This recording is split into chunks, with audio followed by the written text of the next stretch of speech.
আসসালামু আলাইকুম, সবাই কেমন আছেন? আশা করি সবাই অনেক ভালো আছেন। আমি আলহামদুলিল্লাহ অনেক ভালো আছি। সবাইকে শুভ সকাল। আজকের দিন সবার শুভ হোক এই কামনা করে আজকের ভিডিও শুরু করছি। ভিডিওর প্রথম থেকে শেষ পর্যন্ত সাথেই থাকুন। আশা করি আজকের ভিডিও আপনাদের অনেক ভালো লাগবে। চলে আসছি প্রতিদিনের মতো রান্না করতে। আজকে নিবিড়ের পরীক্ষা। আজকে ঘুম থেকে উঠতেই কটা বাজে? ৭টা বাজে। তো তাড়াহুড়ো করে এসে ভাতটাকে বসিয়ে দিয়েছি। কালকে তরকারি ছিল আর আজকে ডিম ভাজি করব। একদমই টাইম নাই আজকে। মানে গতকালকে আমার ঘুমই ধরছিল না। সারা রাত ঘুম হবে না, আর সকাল আসলে যেন সব ঘুম চেপে যাবে। এখনো উঠতে ইচ্ছে করছিল না, কিন্তু জোর করে উঠতে হলো। মানে মাথা ব্যথা করছে, এখন প্রচন্ড মাথা ব্যথা করছে। তো ভাবছি যে মানে আজকে একটু কফি খেয়ে যাব, তাছাড়া ওইখানে যে শুধু ঝিমাবো। নিবিড়ের পরীক্ষা। আজকে মিটিং আছে, প্যারেন্টস মিটিং আছে। তো একটু তাড়াতাড়ি একটু যাওয়া লাগবে। এদিকে ভাত প্রেসারে আছে, এখনো পুরোপুরি হয়নি। তো এই তো তরকারি আছে, এই তরকারি দিয়ে মাংসের তরকারি আছে, মাছের তরকারি একটু আছে। আর নিবিড়ের জন্য একটু ডিম ভাজবো। আর যদি ডিম সকালে না খেতে চায় তাহলে ডিম ভাজে একটু নিয়ে যাব, ওখানে যে একটু খাবে ভাত দিয়ে। আজকে তো একটু রুটিও করলাম না, একটু রুটি করলে কিন্তু সে সময়ই নেই। মানে আজকে যে মানে সারা রাত কটার দিক, ৩টা ৩:৩০ বাজে, আমার ঘুম আসে না, ঘুম আসে না। পরে হঠাৎ মানে ৩:৩০ পর আমি ঘড়ি দেখার পর পরেই আবার একটু শুয়েছি, তখন বোধহয় ঘুমিয়েছিলাম। আর উঠেই দেখি 7টা বাজে। তাড়াহুড়ো করে উঠে আগে ভাতের চাউল ধুয়ে দিয়ে ভাত প্রেসারে দিয়ে তো বসিয়ে দিয়েছি।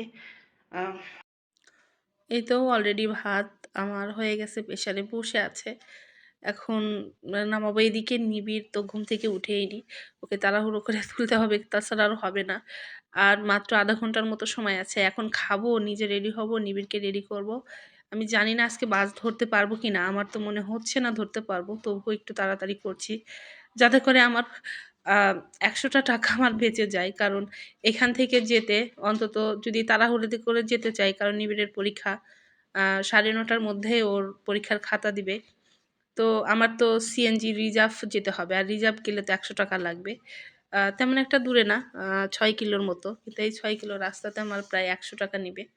৬ কিলো পুরো হবে না, তার থেকেও কম, আমি তো একটু বেশি বলছি। ৬ কিলো হবে না, কত কিলো হবে? ৪ কিলোর মতো এরকম হবে বোধহয়। তো এখন ওই জন্য একটু তাড়াতাড়ি করছি। এই তো একটু ডিম ভাজি করছি। নিবিড় তো সকালবেলা একটু ডিম ভাজি হলে নিবিড় একটু ভালো মতো খায়, কারণ ডিম ভাজি নিবিড়ের খুবই পছন্দ।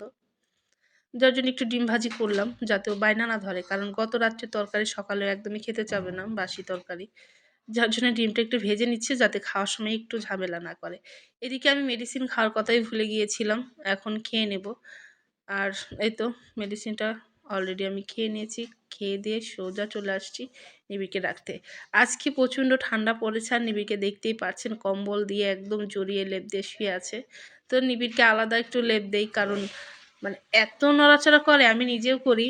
আর দেখা যায় যে ও নড়াচড়া করলে ও ঘুমায় না। ও নিবিড় অবশ্য এক কাতে রাত পার করে, কিন্তু মাঝে মধ্যে যখনই আমার কাছে শুবে তখন এদিক ওদিক ওদিক ওদিক শুরু করে দিবে। এদিকে আমি নিজেও আসলে খুবই নাড়াচাড়া করি, কম্বলে ঠিক থাকি না, হয়তো আমার নড়াচড়া নিবিড়ের ঘুম ভেঙে যাবে, সেজন্য আলাদা করে নিয়েছি।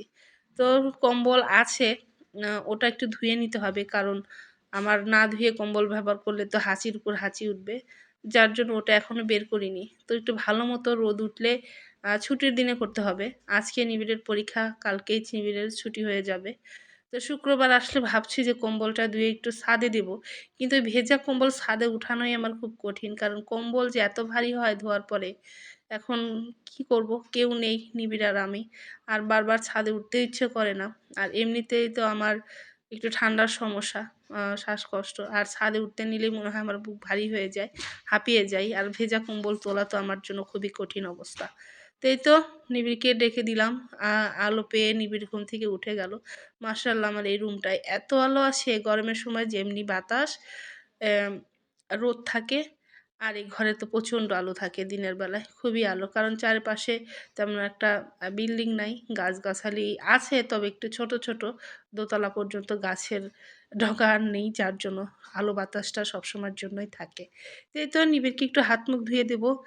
আর নিবিড় সকালবেলা মেডিসিনটা খেয়ে নেবে। ওর আবার সকালে খাবার পর একটা মেডিসিন আছে, আমার খাবার আগে আছে, খাবার পর আছে।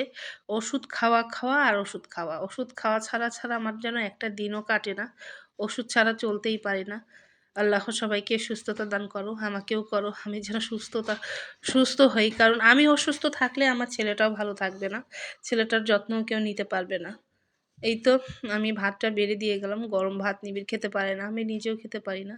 তো হাত মুখ ধুয়ে আস্তে আমি এখনও হাত মুখ ধুইনি। মেডিসিনটা খাওয়ার পরে অমনি আছি। তো একটু হাত মুখটা একেবারে ধুয়ে এসেই একদম সোজা খেতে বসবো। খিদাও লেগেছে। সকালবেলা এমনিতে তো উঠতে দেরি হয়েছে। তো এখনও আর ২৫ মিনিট সময় আছে। আমি জানি না ৫ মিনিটের মধ্যে খেতে পারবো কিনা। বারবার নিবিড়কে বলছি যে, "নিবিড় একটু ফোনটা কাছে নিয়ে আয়, ঘড়ি ধরে খাবো।" কারণ বারবার ঘড়ি দেখার জন্য ঘরের মধ্যে যাচ্ছি, দেওয়াল ঘড়ি দেখতে। ওইজন্য নিবিড়কে একটু ফোন নিয়ে আসতে বললাম। আর খাবার টেবিলে নিবিড় ফোন ছাড়া তো ওর হয়ই না। যত নিষেধ করবেও খাবার টেবিলে ফোন নিয়ে আসবে। তো এই তো মা ছেলে খাওয়া শুরু করছি। নিবিড়কে ভাত সুন্দর করে মাখিয়ে দিলাম। আর এদিকে আমি খাওয়া শুরু করছি। আজকে আবার প্যারেন্টস মিটিং আছে। আ কার কোনো সমস্যা থাকলে, স্কুল বিষয়ে কোনো অভিযোগ বা কোনো কিছু চাওয়া পাওয়ার থাকলে, উন্নয়নমূলক কোনো কথা বা পরামর্শ দেওয়ার থাকলে আজকে আমাদের প্রিন্সিপাল স্যার শুনবেন। তো এই তো নিবিড়কে রেডি করে দিয়ে সোজা চলে যাচ্ছি। নিবিড় ঘড়ি পড়তে ভুলে গিয়েছিল, আবার ওকে দিলাম। আর ভিডিও করা তেমন একটা আমার ভালো হয় না। শহরের ভিডিও কেউ দেখতে চাচ্ছে না। কবে যে আমি গ্রামে যাবো, গ্রামের ভিডিও সবাই দেখতে যাচ্ছে। বারবার একই কমেন্ট করছে। অনেক আপুদের ভিডিও আমি নিজেও দেখতে পারছি না। কারণ নিবিড়ের পরীক্ষা। কারো ভিডিও দেখার সময় নেই। তারপরে তো একটু অসুস্থ থাকার উপরেই আছি। আর নিজের ভিডিও বানানোর সময়ই আমি পাচ্ছি না। তারপরেও সবসময়ের জন্য আমি চেষ্টা করি প্রত্যেকদিন একটু করে একটা করে অন্তত ভিডিও দেওয়ার। ওইভাবে সময় পাই না। এদিকে আমার ওয়াইফাইয়ের আম বিলটাও দিতে হবে। কারণ এখন আর এই মাসে চলে যাব। আমি জানি না এই মাসের ওয়াইফাই বিলটা আমি দেবো কিনা। কারণ ১১ তারিখের মধ্যে আমি চলে যাব। যার জন্য আর ওয়াইফাইয়ের বিল দেব না। যদি একটু নেটের দরকার পড়ে আমাকে নেট ফোনেই তুলতে হবে। ডাটা দিয়েই আসলে আমার কাজ করতে হবে। তো এই তো আমরা নিবিড় উপরে পরীক্ষা দিচ্ছে। এদিকে নিচে আমরা দোতলাতে প্যারেন্টস মিটিং হচ্ছে। আমাদের প্রিন্সিপাল স্যার, ভিপি স্যার সবাই মিলে আমরা আলোচনা করছি। স্কুল সম্বন্ধে জানছি, তাদেরকে বলছি।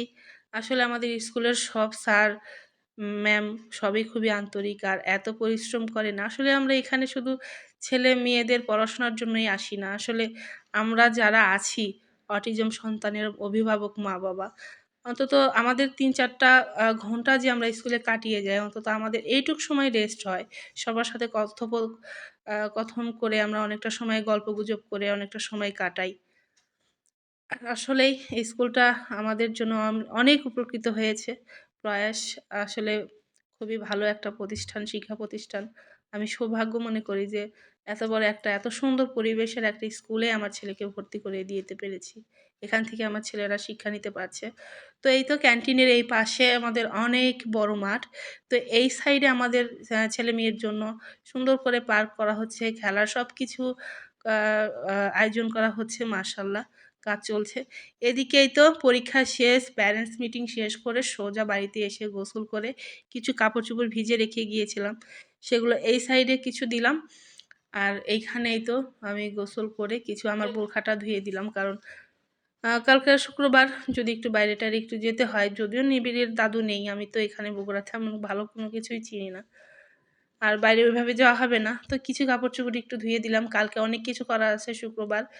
কারণ অনেক কাপড়-চোপড় ধোয়ার আছে। আর প্রত্যেক শুক্রবারে যেন আমাদের কাজের ধুম লেগে যায়। শুক্রবার আসলে রেস্ট নেওয়া তো দূরে থাক। যদিও সকালবেলা একটু রেস্টেই থাকবো। কারণ কালকে সকালে ঘুম থেকে উঠে তাড়াহুড়া নেই। যখন উঠি উঠবো। আমার বাবাও নেই যে সকালবেলা তো আমার বাবার তো অনেক কিছু করতে হয়। সে বিস্কুট খাবে। তারপরে এখন তো চা খাওয়া অনেকটা বাদ দিয়ে দিয়েছে। বাবা আর চা তেমন একটা খায় না। তো সকাল একটু খিদা লাগে, তো বয়স হয়ে গেছে, সকালবেলা খেয়ে শুয়ে পড়ে। ভোরবেলাতে তার অনেক ক্ষুধা লাগে। ওইজন্য একটু সকালবেলা উঠি। আর মা ছেলের তো কোনো টেনশন নাই।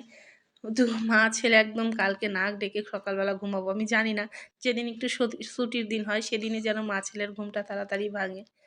তো আজকের মতো এখানে শেষ করছি। সবাই ভালো থাকবেন, সুস্থ থাকবেন, নিজের যত্ন নিবেন এবং আমার ভিডিওর কোনো অংশ যদি আপনাদের একটু ভালো লেগে থাকে অবশ্যই সাবস্ক্রাইব করে আমার পাশেই থাকবেন। আর আমার চ্যানেলটাকে এগিয়ে নিতে সাহায্য করবেন। আমার চ্যানেলটা অনেকটাই স্লো হয়ে গেছে, ডাউন হয়ে গেছে। সবাই দোয়া করবেন একটু যেন, অনেক কষ্ট করছি আসলে ১ টা বছর হলো এই ইউটিউবে কাজ করছি। অনেক কষ্ট করেই এগোতে হচ্ছে আমাকে। একসময় দেখা যায় আমার চ্যানেলটা এত গ্রো করে, আবার কিছু সময় দেখা যায় একেবারেই ডাউন হয়ে যায় যে একদম ভিউ হয় না, মনটা একদমই ভেঙে যায়। তো সবাই একটু আমার পাশে থাকার চেষ্টা করবেন সম্ভব হলে। তো এই তো মোটামুটি আমার ফুল গাছে আমি কালকে পানি দিয়ে গিয়েছিলাম। মাশাআল্লাহ তেমন একটা ফুল ফুটছে না। ভাবছি যে সবগুলো ডালপালা একদম ছেঁটে ছোট করে দিব। আর ফাইনালি আজকে দেখছি মোটামুটি আমার এই গাছটাতে ফুলটা ফুটেই গেছে। তো আজকের মতো এখানে শেষ করছি। বারবার বিদায় নিচ্ছি। আবার বকর, বকর করেই যাচ্ছি। সবাই ভালো থাকবেন, সুস্থ থাকবেন, নিজের যত্ন নিবেন। সবাইকে আল্লাহ হাফেজ।